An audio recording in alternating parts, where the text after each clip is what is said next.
Alhamdulillah, alhamdulillahi mu'izzi man ata'ahu wattaqahu wa mudhillu man khalafa amrahu wa asahu qahil jababirati wa kasiril akasirati la yudiru man walahu wa la yu'izzu man adahu yansuru man nasrahu wa yabduhu ligodobihi wa yarduhu liridahu ahmaduhu subhanahu wa ashkuruhu hamdan wa syukran yamlani ardahu wa samahu asyhadu an la ilaha illallah wahdahu la syarikalah wa asyhadu anna sayyidana wa nabiyyana Muhammadan abduhu wa rasuluhu wa khairatuhu min khalqihi wa mustafahu sallallahu alaihi wasallam wa baraka alaihi wa ala alihi wa ashabihi wa tabi'in wa likulli man nasarahu wa walahu amma ba'du. Fausikum ayuhan nas wa nafsi bitaqwallah azza wa jalla wattaqu yawma turja'una fihi ilallah ittaqu yawman al-wuqufu fihi tawilun wal hisabu fihi taqilun. Hadirin jamaah Jumat rahimakumullah, melalui mimbar khutbah pada kesempatan yang baik ini saya mengajak para jemaah dan menekankan pada diri saya sendiri.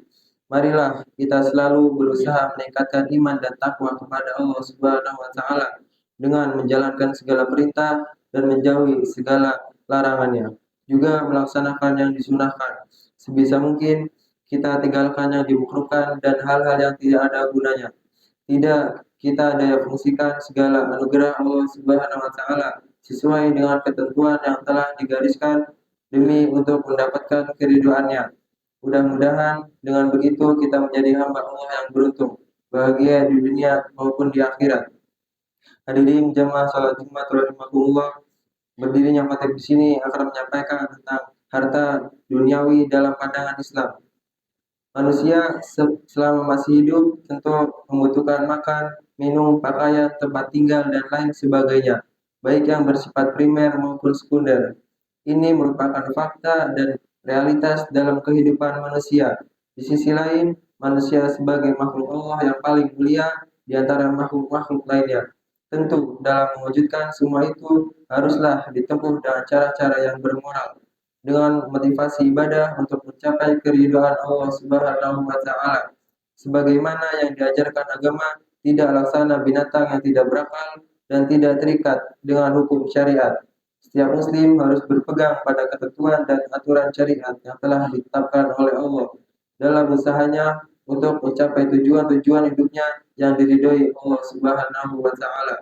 Sebagai agama, Islam memberikan tuntunan dan ajaran-ajaran secara kafah, meliputi semua aspek kehidupan manusia, termasuk aspek ekonomi Islam, dan manusia dituntut untuk mengikutinya secara kafah.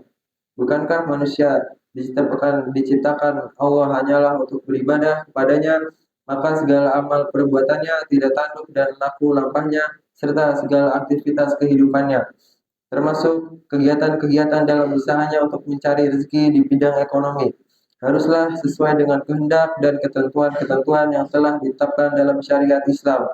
Dalam konteksnya yang lebih luas, berusaha mencari rezeki adalah termasuk bernilai ibadah. Apabila usaha yang dilakukan itu sesuai dengan ketentuan-ketentuan syariat yang telah ditetapkan Allah dan dilakukan untuk mencari keridhoannya. Hadirin jamaah sidang Jumat rahimakumullah, setiap muslim seharusnya bisa memaknai segala aktivitas usahanya dengan tujuan beribadah kepada Allah Subhanahu wa taala. Hal ini akan mengkondisikan kebersihan jiwanya dan menjadi modal untuk mencapai kebahagiaan hidup di dunia dan di akhirat.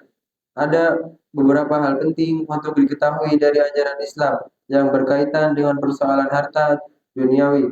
Di antaranya ialah sesungguhnya alam semesta ini adalah milik Allah Subhanahu wa taala semata, mulai dari yang kecil sampai yang besar, yang mikrokosmos maupun yang makrokosmos, yang ada di langit dan di bumi serta yang ada di antara keduanya.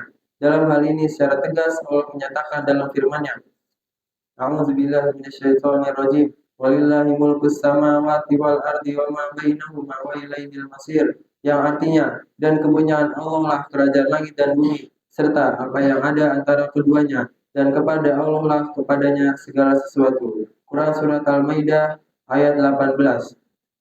Dengan ayat tersebut, jelaslah kita bahwa alam semesta ini adalah milik Allah Subhanahu wa taala secara mutlak. Allah sendiri yang berkuasa dan berhak untuk melakukan apa saja terhadap miliknya. Hanya Allah yang memiliki kekuasaan penuh dan mutlak dalam mengatur serta mengurus semua makhluknya itu.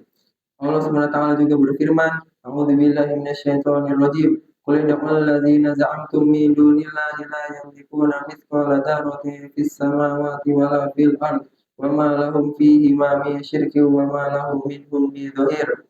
Yang artinya, katakanlah, serulah mereka yang kamu anggap sebagai Tuhan selain Allah, mereka tidak memiliki kekuasaan seberat zarah pun di langit dan di bumi, dan mereka tidak mempunyai satu saham pun dalam penciptaan langit dan bumi, dan sekali-kali tidak ada di antara mereka yang menjadi pembantu baginya.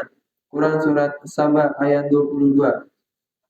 Sebagai khalifah di bumi, manusia diberi kebebasan untuk mengelola dan mengambil manfaat dari alam semesta dengan baik dan benar, demi kemakmuran, kemaslahatan, dan terciptanya kedamaian serta kesejahteraan bagi umat manusia.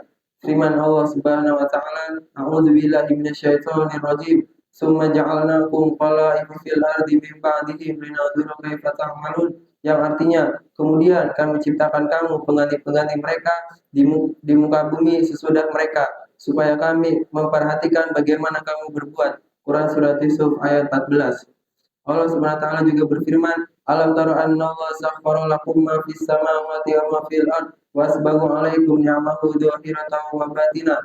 Yang artinya, tidakkah kamu perhatikan sesungguhnya Allah telah menunjukkan untuk kepentinganmu apa yang ada di langit dan apa yang ada di bumi, dan menyempurnakan untukmu nikmatnya lahir dan batin.